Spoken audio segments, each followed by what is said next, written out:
Niko Moon. Good to see you, buddy. Slowly going away from me. There we go. I know center down. You and Russell Dickerson have been out together, right? Doing shows? Oh, we're getting ready to. Oh, you're about to go out? I think you two are the most like positive, like good vibe people in all of Nashville, like together. Bro, thank you, man. I feel like us doing our shows together is such a natural thing. Yeah. Because he is so about the good vibes, and not just like on stage, like when you're just chilling with us. Yeah, good dude. He's just like a light, you know? That's what people say about you too. I appreciate it, man. Your real last name is Moon, though. Yeah. Do people mostly think that that's a stage name? Yeah, well, I actually changed my name. It was over so it wasn't Moon. I wasn't born Moon, but I changed it over a decade ago. You legally changed your name? I legally changed it. How hard was that for like mail? I don't even care about the why you changed it. I'm just like, bro, it was a big deal because like it was way more of a thing than I thought it was going to be. I remember I went to the courthouse, and you go to like magistrate court to do this, and I had no idea what magistrate court is. It's basically a divorce court. Yeah, I don't know what magistrate. Do you? Because I've been divorced. Yeah, that's why I was asking. Well, I kept my name, so I still have my married name. So you didn't have to go to magistrate court. No, but I guess when I got married back in the day, I did to change my name. Because she was originally Amy Moon. Would you go there? Oh, nice. Yeah. No. Like it was the strangest thing because I was the only person in there for a name change. Everyone else was in there about divorce or child custody and things like that. So it was an extremely like tense, setting. And then I get up there and the judge is like, so what are you here for? I'm like, yeah, I just want to change my name. And he's like, okay. And he's like, why do you want to change your name? I was like, well, I'm a music artist. And he was like, all right, say less. He was just like, I guess had that mindset as like, oh, you're an artist. You're into doing strange things like changing your name. And you're also the only one smiling in the whole room. Everybody's in custody and divorce. And he's like, what's up, Judge? I remember when I said, he was like, what do you want to change your name to? I said, Niko Moon. And there was a lady waiting for something behind me, probably divorce. But she was like, oh, hell no. Wait, why? And I'm like sweating, I'm like. She didn't like it. She didn't like it? She was not into it. It was a really, I'm from a really small town, so it was a really small town, courthouse. And I guess like I was probably the only person in the history of my town to do something like that. So was Niko your first name? Nicholas. Okay, so that is it then. So Yeah. Niko is Nicholas. That makes sense. Exactly. All right. What's the last year or so been like? I ain't seen you in a little bit. Like, what you been doing? Dog, I just had a baby. You had another baby? I had another baby. Yeah, number 2, 2 weeks ago. Is the boy or girl? Fresh. A boy, yeah, fresh out the oven. Am I asking questions? Is it okay to ask questions about? Yeah. Okay. Because I just had a baby too, like 8 weeks ago. I know, man. So, So I don't know. I don't know what I can. For you, man. Welcome to the club. So your first baby's Lily, right? Lily. Yeah, Lily. She's 3.5. What did you name the boy? Bodhi. Bodhi Moon. Bodhi Moon. Why did you name him Bodhi? Well, it was after the Bodhi tree. Buddha sat under the Bodhi tree when he found enlightenment. And I'm not a Buddhist or nothing. I just thought, I really want him to be enlightened. I really want him to just like get it. Yeah. Because I feel like I don't. And my whole life has been about trying to figure out life. And I hope he just has like this deep understanding of it from the get-go. So, we named him Bodhi. How has baby number 2 been as compared to baby number 1? Because I've heard from lots of folks like baby number 2 is going to be completely different. How they sleep, how they eat, like what's happening? It's been better. Really? In the sense of like he's been easier. I'm trying to remember back when she was an infant, and I feel like he's just like super easy. Like he sleeps. When we lay him down, he sleeps the whole time. He really only cries when you change him. That's the only thing he doesn't like to do. And so, where's some wood? I need some wood, but it's been easy so far.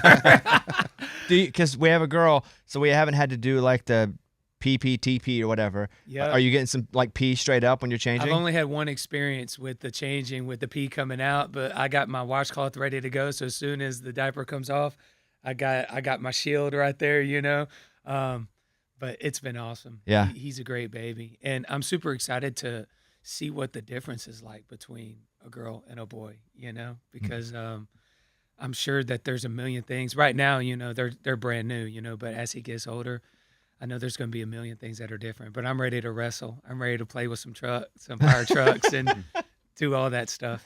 And there's some trailer park imagery on like your art that's out now for your music. Yeah. I was talking because I grew up in and out of trailer parks. I was talking to some guys a couple days ago, and we were talking about tornadoes. And I said, I think it's a bit counterintuitive to folks, but when the tornadoes would come or near in Arkansas, everybody gets out of their house.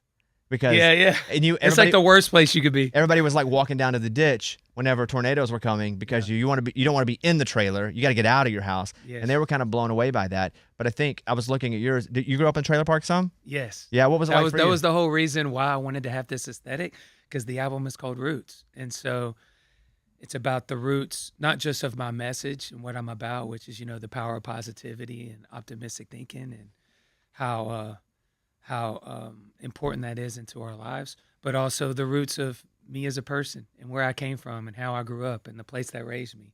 And so very similarly, I was in and out of trailer parks growing up as a kid. And so I just thought it was a perfect environment to shoot a lot of these visuals so people can kind of see how I grew up. And some of this imagery for Rich Man, where it's like me sitting on the couch and Anna is next to me pregnant, super pregnant with Bodie at the time, holding the laundry basket.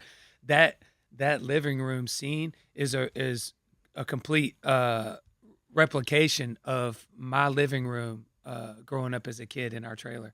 And so I had a photo of this, and my amazing director team, Running Bear, they recreated it. They found the couch, they found everything on the walls and all that to recreate my living room from my childhood. There's a lot of community in a trailer park. Yes. Because everybody is so close. Yeah. And that can either be really great or it can be really difficult. It can be both too. Yeah, a little bit of both. Yeah, right? It really can be a little bit of both depending on who's next to you, who's around you. We had a single wide. The double wides really weren't the thing yet, so it's basically like one big hallway. Yeah. You go in the front door and it's just one big hallway. Yeah, we were single wide too. Yeah, and the bathroom is small. We had like a plasticky kind of bathtub, little shower type situation. But it was it was awesome because we were close with the people around us, physically, and as people. Right. Because again, it could be dangerous if not. Because especially as a kid, you just don't got a lot to do, So you're constantly outside, I mean, when you're in that single wide, there's not much. So you're always outside. You're always playing. I'm looking back on it really grateful for that time in my life. I don't know how you feel about it, but mostly good. Yeah, same. Yeah, mostly good. Same. I felt bad for people that lived next to shady people. We got lucky and never had to live next to shady people.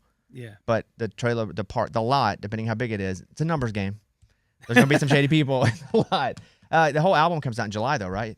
Yeah, it comes out in July, man. I'm so pumped. And so been dropping a couple of songs leading up to it, and I'm really kind of getting into my origin story with this album and into my roots and my root sound, because I've kind of played in a lot of different sandboxes, no pun intended, but I've kind of taken things coastal for the past couple of records because I do love water culture so much and find so much of a reset when I get close to the water.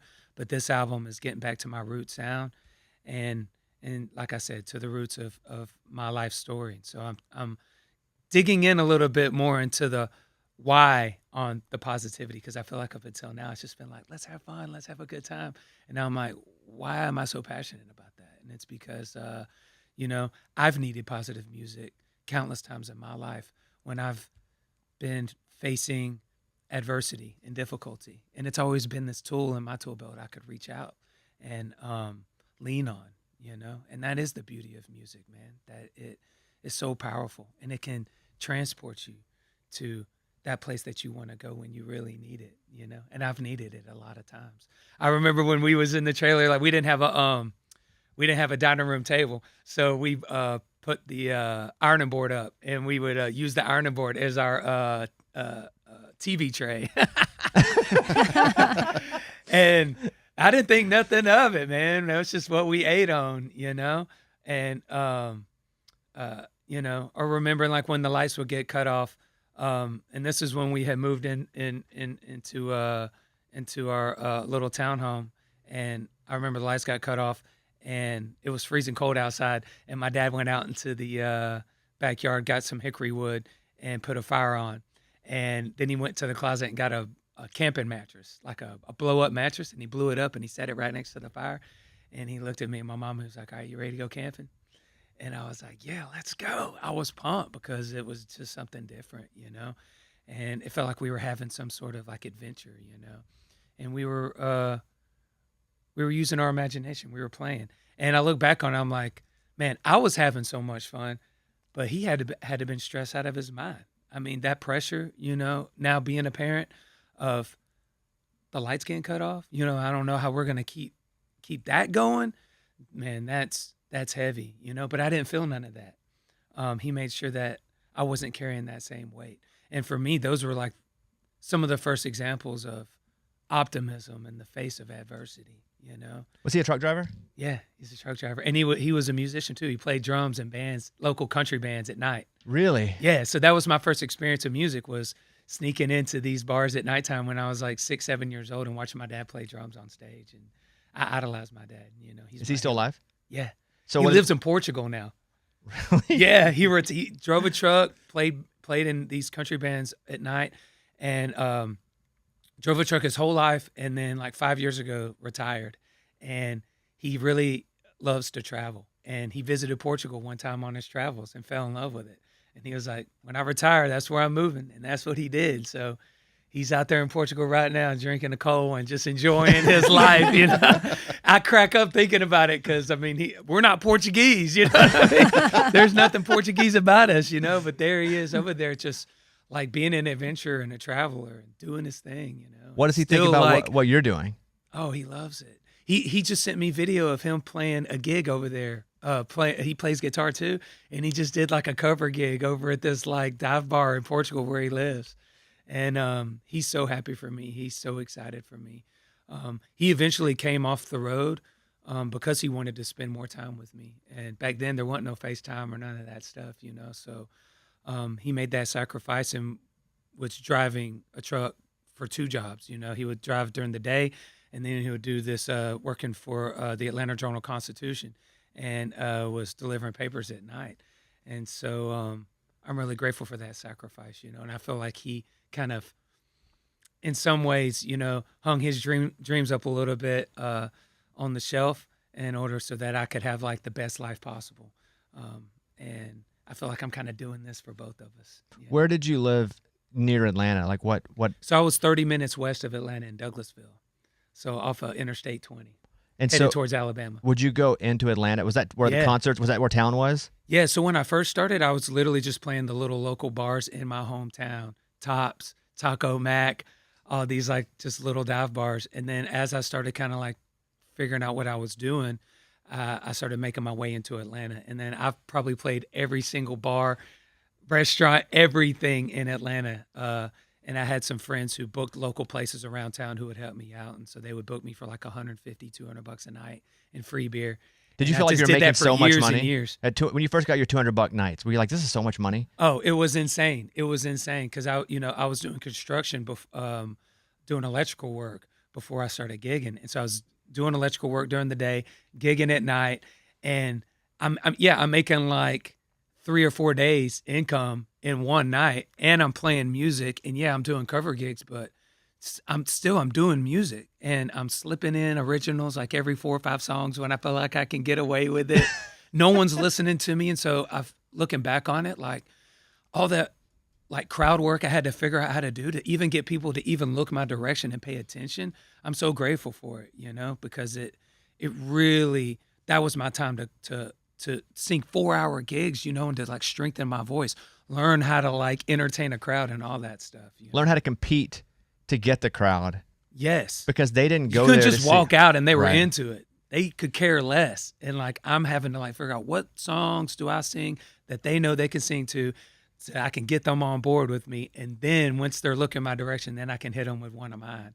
Did you have your first like commercial success as a songwriter? Yeah. So I was playing this local bar in Carrollton, Georgia, where the University of West Georgia, it was called The Mansion, but it was not a mansion. And I'm singing these songs, and Zack Brown is in the back of the bar, and he dug what I was doing. And this was like 2 years before Chicken Fried came out. So he was like a really known local guy, but outside of that, not so much, you know? And I knew who he was, and I knew he was there, and I knew he was in the back of the bar. And I had one of those moments of kind of like, this is your shot, this is your chance, you know, don't miss it type of thing. And I'm just like having this like moment where I'm really connecting with the crowd singing along to my stuff. And after the gig, he came up to me. He's like, man, I really dig what you were doing, man. You want to grab a beer? And so we sat down at the bar. We're hanging out with the bartenders, and we just immediately vibed with each other, just on like a personal level. And he's like, you want to write sometime? And I'm like, are you kidding me? Let's go. And the next week, I drove over to his house. He lived like 20 minutes from me. we wrote a song and it went great. And we could immediately tell that there was like a natural vibe, a natural chemistry. And it's kind of like, to me, like any sort of other relationship, you know, you can sense that feeling of like, is this working or not, you know? And we just kind of had that, it was natural, you know? And so we kept it going. And then a year or two later, he popped off and he was like, you want to come on the road with me and keep writing songs with me? And I just jumped at the chance. So it was like I was going for artists, but the songwriting door opened up and I just ran through it as fast as I could. And I'm so grateful. And so I put the artist thing to the side and focused on songwriting. And 12 years I was on the road with the Zack Brown band. Wow. 12 years, bro. And I'm riding on the bus with Zack. And pretty soon they started, you know, Zack got his own bus. And so it's just like me, Zack, his assistant, and his bodyguard. And it was just us on the bus. And like, he liked to write after the show. So the show's over at midnight. And that's when we start writing, was like midnight. And we write from like midnight to 5 a.m. And so that was like my every day. And then we'd wake up later on in the day. And as soon as I woke up, I'm focusing on like coming up with ideas for us to write that night. And so during the day while he's doing all his stuff, I'm just like grinding, just like coming up with ideas. And then I'd have like 3 or 4 ideas for him. So by the time he got off stage, he'd walk onto the bus. I'd be like, check this out. And I would just throw out like all these ideas. And then he would pick one that like he was vibing with. And then we would write that, you know. What did you guys write together that we would know? Homegrown. Oh, yeah, that's a good one. That's so good. Keep Me in Mind. Oh, that's a good one, too. Keep me in mind. That's a jam, too. Yeah. You want to hear a crazy story about the backstory on that song? Yeah. Because it's crazy. All right, so Wyatt Durrett, this fantastic songwriter, he wrote Chicken Fried with Zack. He had cross paths with this girl at this bar in Dallas, Texas, when we were all out in Dallas for a Zack show, and she was over at another part of the bar. He saw her. He was like, everybody was like, go over there and holler at her, man. So he goes over to talk to her, and she's got a boyfriend. You could just tell she had a boyfriend by the way he was walking back, right? Because it was just like, it didn't go the way he was hoping, right? So he walks back over, and Zach's like, you know, what's going on? He's like, well, she had a boyfriend. He's like, so what'd you say? He's like, well, I told her, if things change, keep me in mind. And that was the start of the song. And so they started the song together based off of that concept. And they needed a bridge, and they were having a hard time coming up with a bridge. And at that time, I was just coming up with a new song. And I think it might have even been the chorus of my song, but it was like, if you ever wanted me, I'll be your man. But it was like a lot more kind of like upbeat, sort of kind of like soulful thing. And Zack was like, that's the bridge, man. That's the bridge to keep me in mind right there. And so Zack like has this really cool way of like being able to hear something and hear what it could be, you know, like that just that ability to like see through where it's currently at into its finished version. He's like, I see it being actually like really chill, laid back, and because the song on Keep Me in Mind is so upbeat, and he's like, I want the bridge to just be very relaxed, and those lyrics are perfect for the song. And so that's how like something I was working on ended up becoming part of Keep Me in Mind. And the crazy part is that became the bridge to Keep Me in Mind. Keep Me in Mind comes out, you know, does its thing, becomes popular or whatever. We're back in Dallas like a year after Keep Me in Mind comes out, hanging out at this bar, different bar in Dallas, and this girl is in the bar. Same girl. Same girl. Okay. No way. Same girl. Wyatt goes back up to her, says what's up. This time she's single. And they get to hanging out. They exchange numbers. They start dating, and they get married. No way. So That's the girl crazy. that the song was written about, which was like, if things don't work out, keep me in mind, literally ran into her again, and it worked out. And they ended up getting married. That's crazy. That's a wild story. That's a wild story. That's a great story. I played their wedding. It gets better. Yeah. I had to, man. I was like, this is epic. I mean, like, what are the odds? What are the chances of this, you know, that would happen? It's like, you know, and I think he had like said something. I might be wrong on this, so we'll have to ask Wyatt, but just like, he was like, you know that song Keep Me in Mind? She's like, I love that song. I was like, yeah, that song's about you. No way. She had no idea. Dude, that's such a You good just can't even write story. this stuff, man. You know, sometimes real life is stranger than fiction, right? Golly, I feel like we need to follow up. She kept me in mind. That's such a Oh, good right. story. That'd be yeah. a great idea. Well, no, I mean, But yeah, I mean, we wrote like 40 something songs together, I think, that like have seen the light of day that came out. Hundreds of songs like over the years. And I'm so grateful for our friendship, man. I mean, he really showed me the difference between a good song and a great one, because plucking me out of the bars, I didn't know the difference, man. I didn't know about Nashville. I didn't even know I needed to move to Nashville to really do things. I was so small town and so like, I guess you could just say like ignorant. I was just hoping that I was just going to be playing in some little bar and somebody would just come and discover me. And they did, you know.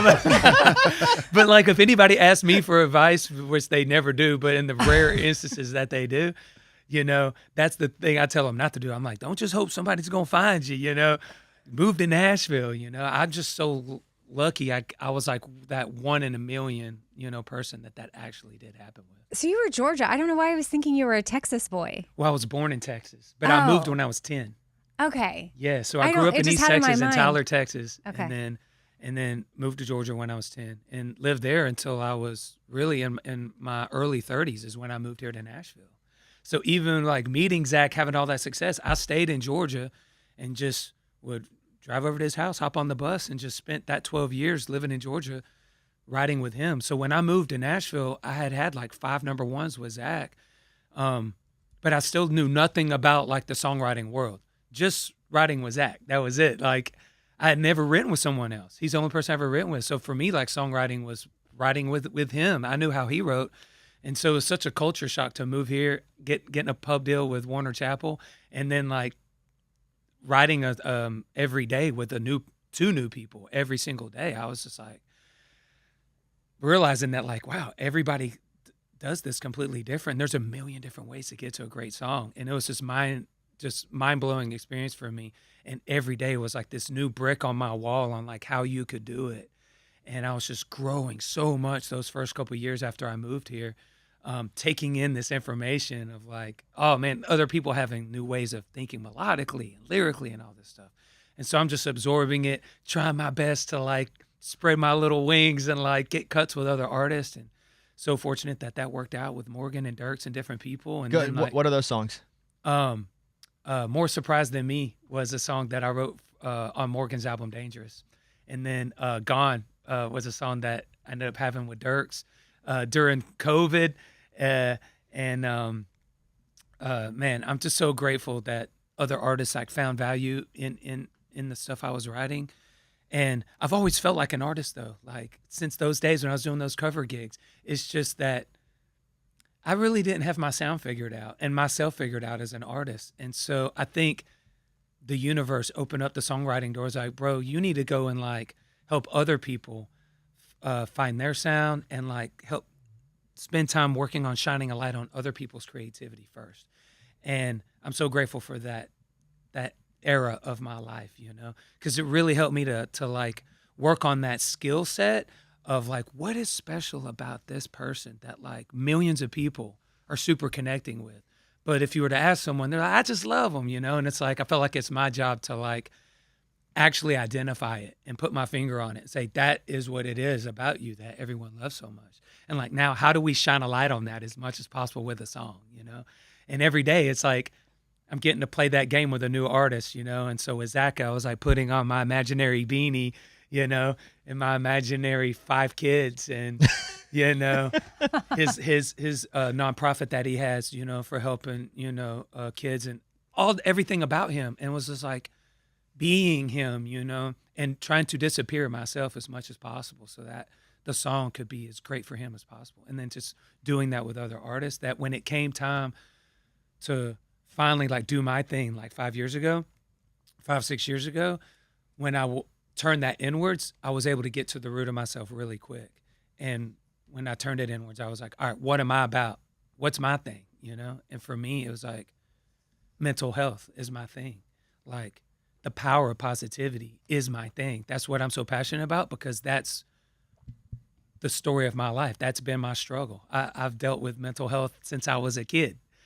whether it was anxiety or depression or whatever it may be, it has been a constant, I don't know if you want to call it battle, but maybe walk with mental health my entire life. And at times I've been up high, at times I've been down low. And music has been this thing I've been able to lean on when I really needed it. And I want my music to be about something. I don't want it to just be about whatever, that it's not really actually making an impact other than, oh, it's a dope song or that's a dope beat. Like, I want to actually impact people's lives. If I'm going to do this every single night of my life, right, and get up on stage, I want it to be for something. And so I decided before I put out my very first song, I told my wife, I want to make therapy music, musical therapy, I guess you would call it. And so every song is going to be positive. It's going to be something that you can put on and it just makes you feel good about life. Because I've had so many times that I woke up and I wasn't feeling good about life. In general, it's just like, not that I wanted to die, but that I had been like disenfranchised maybe a little bit into the beauty of life and become a little bit bitter to it. And it wasn't this amazing gift. Like, I know that it was.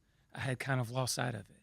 And artists like Bob Marley helped me to remember that, every little thing was going to be all right, and that life is a beautiful thing. And I just wanted to pick up that torch as one of many artists out there who care about that message, And so I was like, at first, I'm not going to make it like deep. I just want to make it lighthearted and just like generally just music you can have a good time to. And that's why the first album was just called Good Time. And the first song was just Good Time. And so I didn't want it to be heavy. I just want you to be able to get out on your back porch, get around the fire pit, get out on the water, put on the album, and you can just make good memories to it. And you're not thinking too much about it. You're just celebrating life and having fun. And now I'm wanting to get a little more into the why. Like, why is that so important? Like, why is positive music valuable, And I think through like getting a little more into my life story and telling my experience with it, I think is the way that I do that. And so I'm really grateful for all of those artists that let me kind of dig in with them, because it's enabled me to dig into myself and find my own kind of like place in the music world, which is, putting out this music of optimism. Rich Man's out. Georgia is out. Really cool sample. It's risky to take a really classic song and then put it in and then be like, I hope you like. I didn't have approval to do that sample. Okay. I just knew that Georgia on My Mind was the song I wanted to write about Georgia. I mean, it's the state song. You know what I mean? Like when anyone thinks of Georgia, when I think of Georgia, that's the song that's going to come to mind. But I didn't get approval for it. I just was like living on a prayer and wrote the song. And then I thought Ray Charles wrote it. And so reached out to the Ray Charles estate and found out that Hoagy Carmichael wrote that song in 1925. So this song is 100 years old. Is it public domain now? It's public domain, bro. It just hit public domain. It just hit public domain in January. Look at that. I was like, yo, let's go. But it's public domain in the U.S., but internationally, it's not public domain. So it was this interesting thing where, like, yes, you can record it, but if anyone outside the U.S. goes to their streaming platform to play it, that song's going to be like blacked out, and they're not going to be able to play it unless you get approval. So it was really important that no matter where it's played, it got approved. And Hoagy Carmichael Estate, they don't typically approve samples, I ended up finding out. And so it was this long process of getting that permission, but they did. 2 days before we shot the visualizer and the video that when you go and you type in right now, Niko Moon, Georgia, and you're going to see that visualizer, we got approval 2 days before we shot that. So I actually started getting a little nervous. I didn't know if it was going to happen or not. So I recorded an alternate version of the song that didn't use the sample, which is insane because the whole song was written to the sample. And so to like deconstruct it and like make a new version of it without the sample was extremely difficult. And honestly, not nearly as good. I know we talked about you having a baby. How's your wife? She good? She's great, man. Yeah. She had something called preeclampsia, which is basically like really high blood pressure, postnatal preeclampsia. So really high blood pressure due to having a baby. Her blood pressure had got up to like 150. So she got readmitted back into the hospital after having the baby for 3 days. So we just got home a few days ago, and our son was born 3 weeks early, and so his lungs weren't fully developed. So he was in the NICU for a week, and so it was a little touch and go there for a minute. But they actually got discharged on the same day. Everybody's home. Everybody's safe. Yeah, man. Awesome. Feeling blessed. Feeling grateful. Rich Man is about Anna. So it feels very poetic that during this time of us having Bodhi, that I'm releasing this song about what true wealth is really all about. I feel like as long as I got her, I got everything I need. You know what I mean? The best parts of me come from her. And I remember when. Write that down. Tell my wife. Hold on. Hold on. Bobby, the best parts of me. Man. Yeah. Yeah, you keep going. I'm writing this down. Yeah. I got you, bro. I got you. Man, when we first started dating, I was living in my best friend's basement. And I was playing those local bars and honky tonks down in Georgia. And man, she's just always had this like relentless faith in me. And I'm so grateful for that, because there were moments where I was losing a little bit of faith in myself. And we all need somebody like that in our lives that believes in us when we're having a hard time believing in ourselves. And she was there to believe in me, when I really needed it, And man, there's just it goes beyond words with her, And I wanted to write this song as this celebration of what real love truly looks like and what it's all about, And so when you first see the title, you're like, Rich Man. So what's this dude talking about being rich? It's like, no, what I'm saying is that keep all the money, keep all the properties, all the diamonds, whatever, anything materialistically, I'm good, man. You could put me in a ditch with my wife and I'll be happy. You know what I mean? Obviously, I don't want that for her. You know what I mean? Put me in a ditch. I'm writing this down. Put me in a ditch with my wife. You'll be happy. I'm happy. All right, got that too. And so, yeah, man, we talk about this a lot lately. I think when we first started seeing success with music and everything, and we were just so pumped, and we were just like getting these things and stuff like that. And now we're kind of like at this reevaluation period of our life. We're like, do we really even need this? Like, what's the point of some of the rooms in this house? Like we should downsize, because like right now, especially in life with the kiddo and with the kiddos, it's just like, I'm all about efficiency now. Like, is this bringing like real value into my life? That's all I really care about. I don't wear no watches no more or anything. I used to be like super into watches and stuff. I take mine off slowly. Oh God! No judgment, man. No judgment. No judgment. I get it. It's just like I don't know. It's just like this personal like walk that I'm on right now, where I'm just like focusing on purely like, is this actually something that's like working for me in my life? That's bringing true value into my life, regardless of like the number sign on it. And maybe it does have a number sign on it, like of something, like a guitar. You go get a guitar, man. That's valuable. It costs money, brings a lot of value into your life. But I'm like trying to like think about life more in those terms. My favorite thing. Well, it's not my favorite. Something that comes to mind is always I think I got a bite. I think I got a bite. I think I got a bite. Do people say that to you all the time? All the time. Yeah. All the time, man. Did you play and the apple pie moonshine. I think people think I'm like perma drinking apple pie moonshine and perma smiling. People are always asking me for advice on happiness. And because I think people think that I'm always happy. And it's the first myth that I try to dispel, is that so people, or even like you mentioned, like, man, you're always so happy, bro. You're always in such a good mood. And it's like, dog, the reason I'm so pumped up on this feel good music is because I'm not. It's because I'm just a regular dude going through regular emotions, and I struggle with keeping the glass half full. I struggle with like waking up and keeping my mindset focused on the good things and not letting insecurity and my inner voice is really loud, man.